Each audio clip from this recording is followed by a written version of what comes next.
జై తెలుగుదేశం, జై చంద్రబాబు నాయుడు, జై పవన్ కళ్యాణ్ గారు.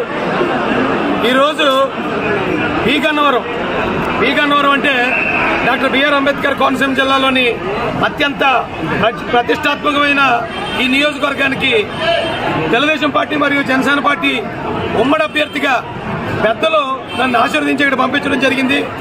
అయితే నిజానికి నాకు ఎమ్మెల్యే సీట్ అంటే ఏంటి, దానికి ఉన్న విలువ ఏంటి, దానివల్ల ప్రజలిచ్చే అభిమానం ఏంటి అనేది ఇప్పటి వరకు కూడా తెలియదు.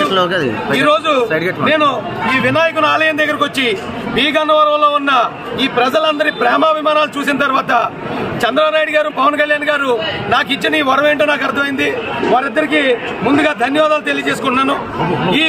ఈ నియోజకవర్గంలో ఇప్పటి వరకు ఏం జరిగిందో నాకు తెలియకపోయినా కానీ ఇక నుంచి ఈ నియోజకవర్గమే నా సొంత నియోజకవర్గం అన్నట్టు, ఇక్కడున్న ప్రతి ఒక్కరూ నా ఇంటి అన్నదమ్ములు అన్నట్టు నేను ప్రవర్తిస్తానని ఇక్కడ వినాయకుని సాక్షిగా నేను ప్రమాణం చేస్తున్నాను.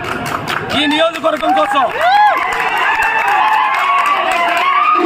ఈ నియోజకవర్గ అభివృద్ధి కోసం, ఈ నియోజకవర్గంలో ఉన్న ప్రతి ఒక్క నా అన్నదమ్ముల కోసం, అక్క చెల్లెల కోసం ప్రాణాలు తెగించానే నిలబడి నియోజకవర్గ అభివృద్ధికి పాటుపడతానని, ఈ నియోజకవర్గ ప్రజల అభిమానాలతో నాకు అవకాశం వచ్చింది కాబట్టి నేను ఖచ్చితంగా అసెంబ్లీకి వెళ్తానని, ఈ నియోజకవర్గమే కాదు రాష్ట్రంలో ఉన్న బడుగు బలహీన వర్గాల సమస్యల్ని నేను అసెంబ్లీ సాక్షిగా పెద్దల దృష్టికి తీసుకెళ్లి రాష్ట్ర వ్యాప్తంగా ఉన్న వీటి సమస్యలకు కూడా పరిష్కారం తీసుకొస్తానని మీ అందరి ముందు నేను ప్రమాణం చేస్తూ, ఇక్కడ నాకు సహకరించిన ఈ ఆలయంలోకి నేను వెళ్ళినప్పుడు చాలా ఇబ్బంది అయింది. ఎక్కువ మంది మేము జనం వెళ్ళటం వల్ల భక్తులు చాలా ఇబ్బంది పడ్డారు. అయినా కానీ పెద్ద మనసుతో వారు మమ్మల్ని ఆదరించిన విధానం కానీ, ఆ లోపల ఉన్న అర్చకులు వారు పెద్ద మనసుతో మమ్మల్ని ఆదరించిన విధానం కానీ, ఇక్కడ ఉన్న నాతో పాటు ఉన్న తెలుగుదేశం జనసేన నాయకుల ప్రేమాభిమానాలు కానీ ఇవన్నీ చూసిన తర్వాత 2024 ఎలక్షన్లో పి గన్నవరంలో టీడీపీ జనసేన జెండా ఎగరబోతుందని ఈ రోజే కన్ఫర్మ్ అయిపోయింది. ఇక్కడ మాకు పోటీ లేదు.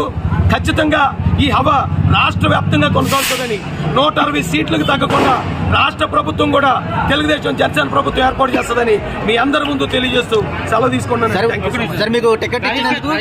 ఒకప్పుడు వినాయకుడు పుట్టుకుని